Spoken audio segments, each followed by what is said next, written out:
Les deux premiers projets de décret examinés ce vendredi 11 octobre par les membres du Conseil des ministres sont relatifs à la régulation de la concurrence dans la pratique commerciale en République du Congo. Présenté par le ministère du Commerce, des Approvisionnements et de la Consommation, le premier projet de décret fixe les modalités de constatation des infractions, de notification des sanctions et des astreintes,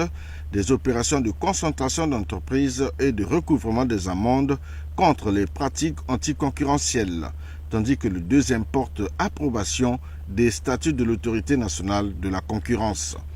Deux autres projets de décret en discussion au Conseil des ministres concernent le ministère du Contrôle d'État, de la qualité du service public et de la lutte contre les antivaleurs. Il s'agit d'abord de celui fixant les conditions et les modalités de dématérialisation des procédures de passation des marchés publics et de délégation des services publics. Ensuite, celui portant rattachement de l'autorité de régulation des marchés publics au Premier ministre, chef du gouvernement.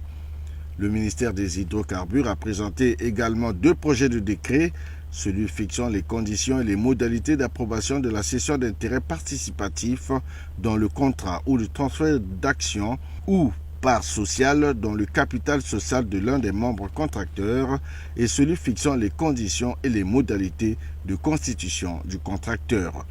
Le statut des assistants vérificateurs de la Cour des comptes et de discipline budgétaire, l'échange des renseignements entre les entités publiques, les entités privées et les administrations fiscales et douanières, ainsi que l'attribution et organisation des directions des études de planification au sein des ministères, sont des projets de décret présentés en Conseil des ministres, respectivement par le ministère de la Justice, le ministère du Plan et le ministère du Budget. Une communication s'ajoute au point inscrit à l'ordre du jour de cette réunion,